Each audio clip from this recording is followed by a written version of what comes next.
बच्चों आज भी हम बताएंगे आपको द्विघात समीकरण के अनुप्रयोग का दूसरा भाग। पहले भाग में कुछ सवाल लगाए गए थे और आज दूसरे भाग में हम कुछ सवाल लगाएंगे। अब देखिए इसको। पहला सवाल है, हंसों की एक टोली में से हंसों की कुल संख्या के वर्गमूल के 7/2 गुना हंस तालाब के किनारे खेल रहे हैं। शेष 2 हंस तालाब के पानी में स्नान कर रहे हैं। हंसों की कुल संख्या ज्ञात कीजिए। ठीक। अब यहाँ एक बहुत अच्छी बात यह है कि यहाँ देखिए लिखा है हंसों की कुल संख्या के वर्गमूल, मतलब हंसों की जो संख्या है वह एक पूर्णवर्ग संख्या है। हंसों की जो कुल संख्या है वह एक पूर्णवर्ग संख्या है। अब इसके लिए देखिए हमने माना हंसों की कुल संख्या बराबर x²। कुछ बच्चे कहते हैं हमको x मानना चाहिए। ठीक है, x मान के भी लगा सकते हो, लेकिन यहाँ पर लिखा था वर्गमूल, इसलिए हमने मान लिया x²। प्रश्नानुसार कुल हंसों की संख्या जितने भी हमारे हंस हैं उसमें से 7/2 इंटू कुल हंस, जितने भी कुल हंस हैं उनका 7/2 गुना क्या है, तालाब के किनारे खेल रहे हैं। और 2 हंस ऐसे हैं जो स्नान कर रहे हैं। ये तालाब के किनारे खेल रहे हैं और ये स्नान कर रहे हैं। कुल हंसों की संख्या हमने माना x² बराबर 7/2 √x² + 2। x² का जो वर्गमूल होगा वो x हो जाएगा। अब लिखा x² बराबर 7/2 x + 2। यहाँ बटा 2 लिखा है, इसलिए प्रत्येक पद को 2 से गुणा कर दीजिए। प्रत्येक पद को 2 से गुणा करने पर ये हो जाएगा 2x²। 7x 2 का मल्टीप्लाई यहाँ से होगा तो 4 हो जाएगा। अब हम इसको ट्रांसफर कर लेंगे तो 2x² - 7x - 4 = 0। यहाँ 2 लिखा है, यहाँ 4 लिखा है। 2 और 4 का गुणा करेंगे तो आएगा -8। अब हमें 8 का ऐसा फैक्टर करना है घटाने पे आ जाए 7। तो 8 का फैक्टर 8 का नाम 8 होता है ये, और 8 में से 1 घट जाएगा तो बच जाएगा 7। तो इस तरह से देखिए 8 - 1। अब हम ब्रैकेट ओपन करेंगे तो 2x² माइनस ब्रैकेट लगा हुआ है 8x प्लस हो जाएगा x -4। इसमें और इसमें कॉमन है आपका 2x, तो 2x कॉमन लेंगे, x - 4 प्लस 1 कॉमन लेंगे, x - 4 = 0। There implies x - 4 into 2x + 1 बराबर 0। इंटू में लिखा है, इसलिए एक बार हम इसको 0 करेंगे और एक बार हम इसको 0 करेंगे। There implies x - 4 = 0 या 2x + 1 = 0। x - 4 = 0 मीन्स x = 4, और यहाँ से x का मान मिल जाएगा हमें -7। निगेटिव में है तो हंस जो होते हैं ऋणात्मक नहीं होंगे, इसलिए अमान्य हो गया और हमें मिल गया x बराबर 4। हम लोगों ने क्या माना, देखिए ये माना हंसों की कुल संख्या बराबर x², जबकि x का मान आ गया 4। तो इसलिए कुल हंसों की संख्या बराबर x² और x का मान 4 आया है। हम यहाँ 4 रख देंगे तो 4 का स्क्वायर 16। अतः कुल हंसों की संख्या हो गई 16 और ये बन गया हमारा आंसर। तो इस तरह से सवाल ये कंप्लीट हुआ। अच्छा, दूसरा सवाल, एक महिला अपनी पुत्री से आयु में 5 गुना बड़ी है तथा उन दोनों की आयु के वर्गों का योग 2106 वर्ष है। उनकी आयु क्या थी? इस सवाल में ये कहा गया है कि एक महिला है जो कि अपनी पुत्री से 5 गुना बड़ी है और उनके आयु के वर्गों का योगफल 2106 है। तो दोनों की आयु ज्ञात कीजिए। अब देखिए सवाल में हल, माना पुत्री की आयु बराबर x वर्ष। हमने ये मान लिया कि जो पुत्री की आयु है, मतलब जो उसकी उम्र है वो x वर्ष है, इसलिए महिला की आयु बराबर 5 वर्ष। क्यों? क्योंकि यहाँ लिखा है कि महिला की जो आयु है वो पुत्री की आयु की 5 गुना है, तो 5 वर्ष हो गया। प्रश्नानुसार लिखा है उन दोनों के आयु के वर्गों का योग 2106 है। मतलब महिला की आयु का वर्ग यहाँ पे लिखा है उत्तरी की आयु का वर्ग तो होल स्क्वायर देखिए लिखा है 2106। यक्स का स्क्वायर वही लिखा है 5x का होल स्क्वायर तो 25x स्क्वायर तो 25 और 1x स्क्वायर यहाँ पर लिखा 26x स्क्वायर बराबर 2106। अब देखिए x स्क्वायर बराबर 2106 बटा 26 से इसको भाग कर देंगे, कट कर देंगे तो आ जाएगा 81, भाग कर लीजिएगा। तो इस तरह से x स्क्वायर बराबर 81 तो x बराबर हो जाएगा √81। 81 का जो वर्गमूल है प्लस माइनस 9। लेकिन एक बात ध्यान रखिए, किसी की जो आयु होती है वो निगेटिव नहीं होती है, इसलिए यहाँ पर लिख दिया हूं आयु ऋणात्मक नहीं होती है। मतलब x का जो मान है वो यहाँ माइनस नहीं लेंगे बल्कि प्लस लेंगे, तो इसलिए x बराबर 9, x का मान 9 आ गया। और x क्या हमने माना है, पुत्री की आयु x वर्ष है, इसका मतलब ये हुआ कि पुत्री की आयु बराबर 9 वर्ष और महिला की आयु क्योंकि 5 गुना है तो 5 गुणे 9 हो जाएगा 45 वर्ष। तो इस तरह से हमने देखा कि जो महिला की आयु है वो 45 वर्ष और पुत्री की जो आयु है वो 9 वर्ष। और सवाल चेक कर लीजिए, देखिए इसका 5 गुना, यहाँ लिखा है 9 तो यहाँ लिखा है 45। तो इस तरह से दोनों सॉल्व हो गए। तीसरा सवाल है, एक दुकानदार एक वस्तु को रुपया 24 में बेचकर वस्तु के क्रय मूल्य के प्रतिशत के बराबर लाभ कमाता है, वस्तु का क्रय मूल्य ज्ञात कीजिए। ठीक, इस सवाल में ये कहा गया है कि कोई एक दुकानदार है जो किसी वस्तु को 24 रुपए में बेचता है, लेकिन जितना उसका क्रय मूल्य है उस क्रय मूल्य का उतना ही प्रतिशत वो लाभ कमाता है। देखिए इसमें कैसे लगाया गया है इसको, तो हमने माना वस्तु का क्रय मूल्य x रुपया है। क्रय मूल्य का मतलब होता है वह मूल्य जिससे के द्वारा वस्तु को खरीदा जाता है, वो क्रय मूल्य है। और जब हम वस्तु को बेचते हैं तो कुछ लाभ लेकर के वस्तु को बेचते हैं, तो क्रय मूल्य और लाभ ये दोनों का जो योगफल होता है ये विक्रय मूल्य के बराबर होता है। हम जानते हैं कि विक्रय मूल्य बराबर क्रय मूल्य प्लस लाभ।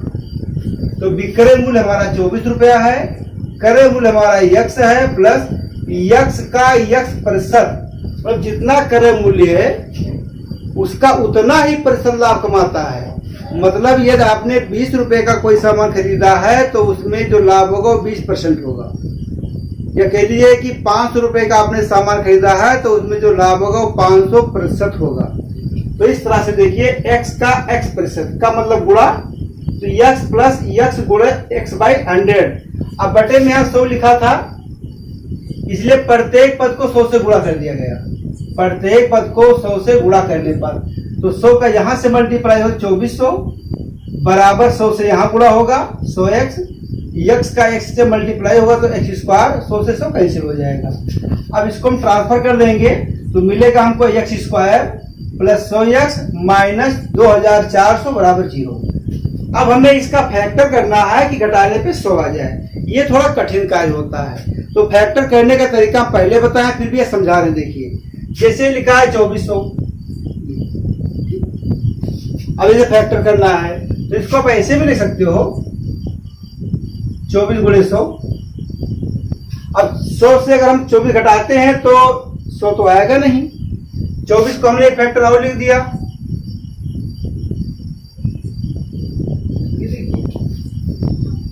तो 2 गुणे 12 गुणे 100 तब भी नहीं हो रहा है। 2 गुणे 12 गुणे 10 गुणे 10, अगर इसका यहां से मल्टीप्लाई कर देते तो 20 हो जाएगा। 12 का 10 से किया तो 1 से 20 हो गया, तो 20 गुणे 1 से 20 ये हो जाएगा 2400 और 120 में से अगर हम 20 घटा देंगे तो आ जाएगा 100। तो इस तरह से 120 में से हम 20 घटाते हैं तो 100 आ जाता है और गुणा करने पर 2400 होता है। तो इस तरह से इसका फैक्टर बन गया।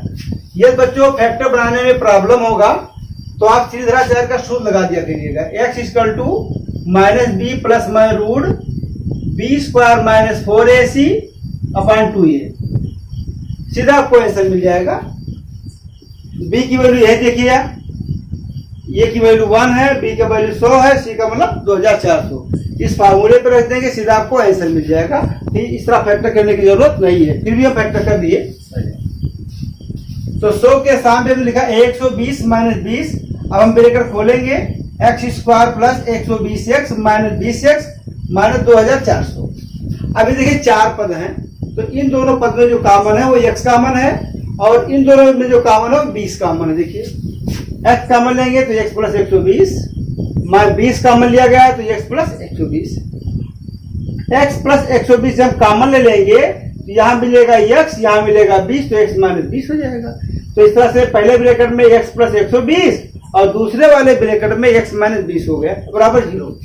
अब एक बार हम इसको 0 करेंगे और एक बार हम इसको 0 करेंगे। x प्लस 120 बराबर 0 या x माइनस 20 बराबर 0। तो x बराबर माइनस 120, ये प्लस था, इसको उधर ले जाएंगे तो हो जाएगा माइनस। ये माइनस 20 है, इसको हम इधर ले जाएंगे तो प्लस हो गया। अब ये माइनस में है इसलिए इसको अमान्य कहा जाएगा, इसको नहीं लिया जाएगा, रुपया नेगेटिव नहीं मानते, यहाँ पर क्रय मूल्य है। x बराबर 20 इसको माना गया। इसका मतलब ये हुआ कि x बराबर 20 है और x बराबर जो माइनस 120 था उसको अमान्य कर दिया गया, उसको माना गया। इसलिए वस्तु का जो क्रय मूल्य है वो 20 रुपये आया। मतलब दुकानदार ने वस्तु को 20 रुपये में खरीदा था और लाभ कितना लिया 20%। अब देखिए यहाँ से अगर हमें वेरीफाई करना हो तो लाभ देखिए, लाभ 20 गुणे 20%, ये देखिए 20/100, इसने 4 रुपया लाभ लिया। 20 रुपए का खरीदा, 4 रुपया उसको लाभ हो गया तो कितने में बेचा, 20 में खरीदा, 4 रुपया लाभ लिया तो कितने में बेचा, 24। तो इस तरह से लिखा हुआ है कि 24 रुपए में बेचा है। मतलब जो हमारा सवाल है ये सवाल पूर्ण रूप से सही है। ठीक है बच्चों, ये चौथा सवाल है, काफी इंपॉर्टेंट है, पढ़ रहे हैं। देखिए 2 अंकों वाली एक संख्या इस प्रकार है कि उसके अंकों का गुणनफल 12 है। जब इस संख्या में 36 जोड़ा जाता है तो अंकों के स्थान बदल जाते हैं, संख्या ज्ञात कीजिए। एक बात हमेशा ध्यान रखिएगा, जब 2 अंकों की संख्या की हम बात करते हैं तो उसमें इकाई और दहाई हो जाता है, इकाई और दहाई। जैसे ये हम अभी लिखते हैं 25,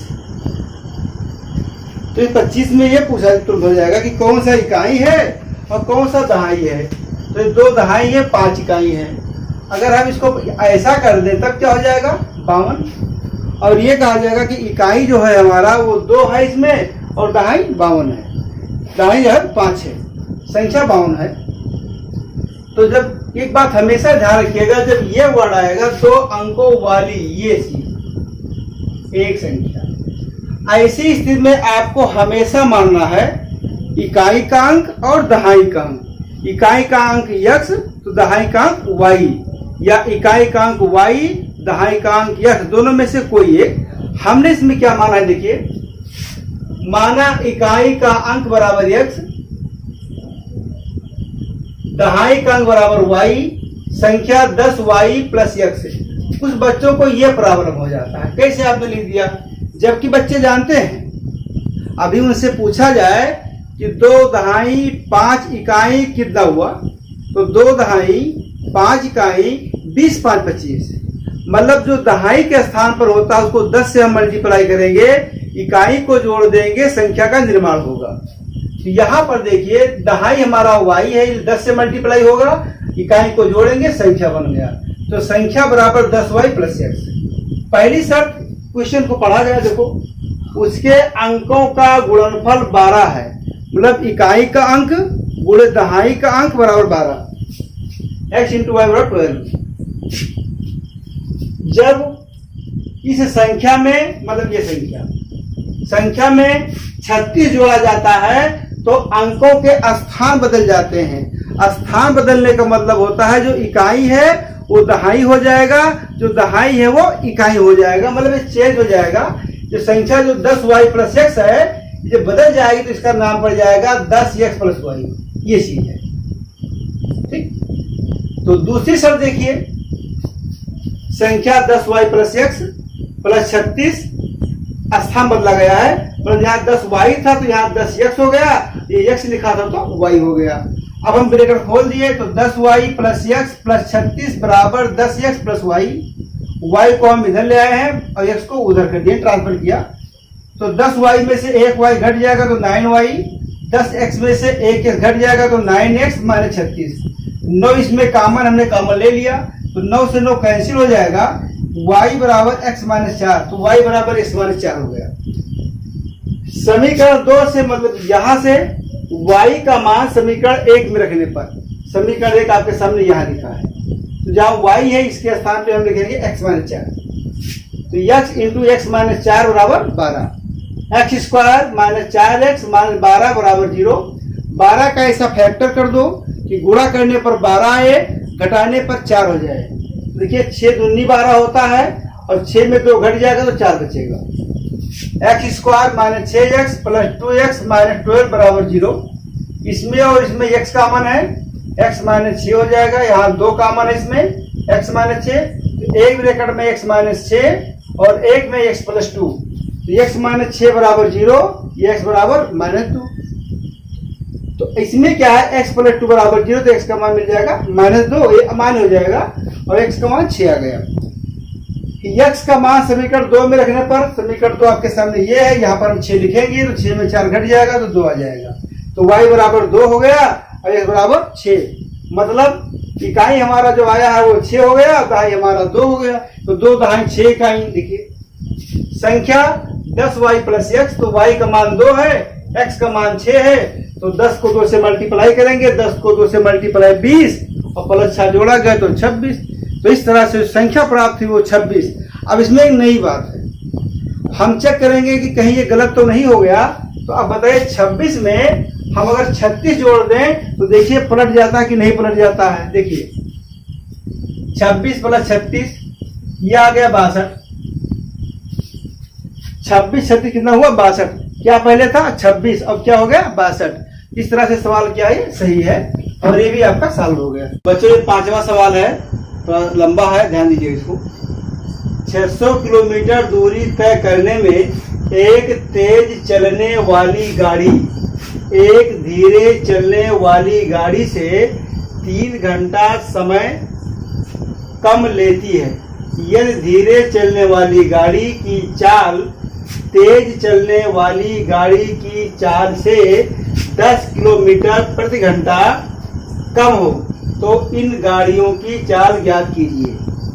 2 गाड़ियां हैं, एक गाड़ी धीरे चलती है, एक गाड़ी तेज चलती है। तो जो गाड़ी धीरे चलती है वो तेज चलने वाली गाड़ी से 10 किलोमीटर प्रति घंटा की स्पीड कम है और दूरी जो चलना है वो 600 किलोमीटर ही जाना है।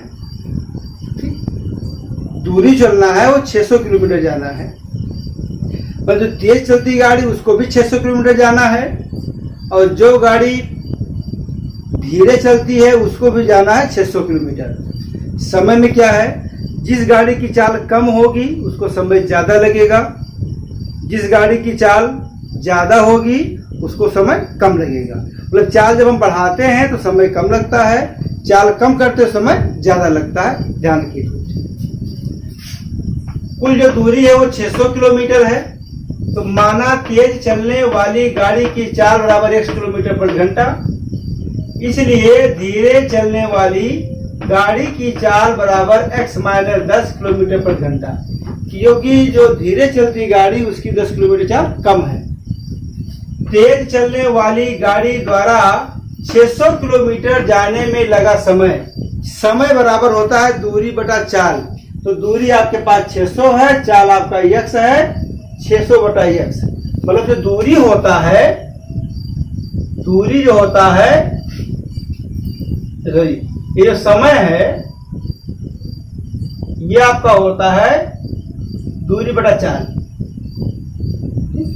तो दूरी हमारा 600 है और चाल क्या है x है, तो समय हमने t1 लिखा है तो 600 बटा x।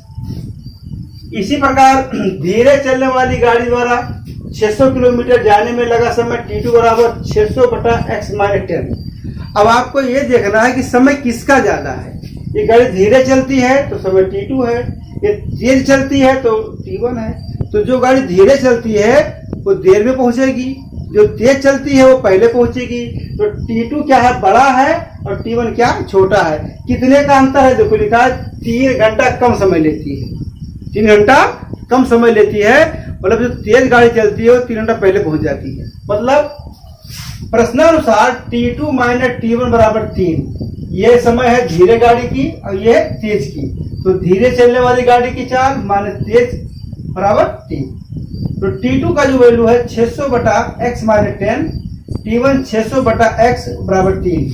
अब इसे हल करना है, 600 हमने कॉमन ले लिया, तो 1 upon x minus 10 minus 1 upon x equal to 3। इसका एलसीएम लेना है आपको।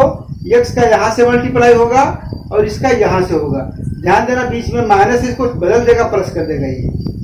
तो x minus x plus 10, x से x कैंसिल हो जाएगा, यहाँ 10 बच जाएगा। ये 10 का गुणा पड़ेगा 600 से, हो जाएगा 6000। देखो 6000 और क्रॉस मल्टीप्लाई हुआ, इसका बाई हमने 1 कर दिया ये। तो 3x x माइनस 10, तो 3 से इसको कट कर देंगे, 3 1 जा 3, 3 2 जा 6, ये हो जाएगा आपका 2000। तो 2000 बराबर एक्स स्क्वायर माइनस 10x, इसको हम ट्रांसफर कर देंगे, तो x square minus 10x minus 2000 बराबर 0। अब 2000 का हमें ऐसा गुणनखंड करना है कि गुणा करने पे 2000 आए और घटाने पे 10 हो जाए। तो देखिए निकाला गया 50 और 40। 50 और 40 का मल्टीप्लाई करने पर 2000 होता है, जबकि इनका अंतर 10 है। तो इसके 10 के साथ 50 माइनस 40 ब्रैकेट हम ओपन करेंगे तो ये प्लस हो जाएगा, x square minus 50x plus 40x minus 2000।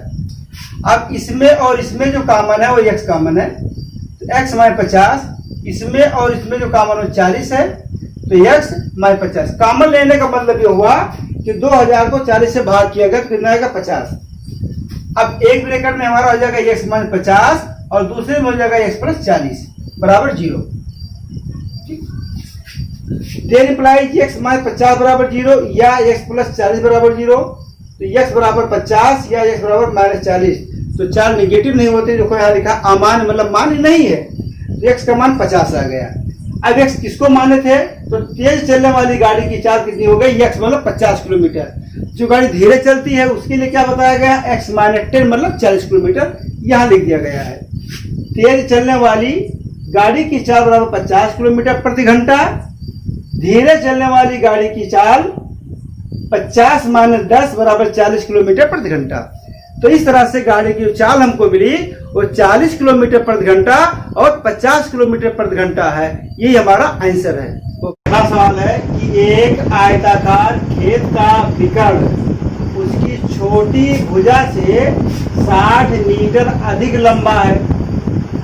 यदि बड़ी भुजा छोटी भुजा से 30 मीटर अधिक हो तो खेत की भुजा ज्ञात कीजिए। एक आयताकार खेत है तो उसका जो विकर्ण है वो छोटी भुजा से 60 मीटर ज्यादा है और जो बड़ी भुजा है वो छोटी भुजा से 30 मीटर ज्यादा है। तो ऐसी स्थिति में खेत की लंबाई और चौड़ाई क्या है ये हमें बताना है। खेत की भुजा ज्ञात कीजिए मतलब खेत की लंबाई और चौड़ाई बताना है। ठीक, तो माना आयताकार खेत ABCD है। देखिए ABCD ये हमारा आयताकार खेत है। इसकी छोटी भुजा है वो BC है, बड़ी भुजा क्या है, छोटी भुजा से 30 ज्यादा है, ये ज्यादा कर दिया गया।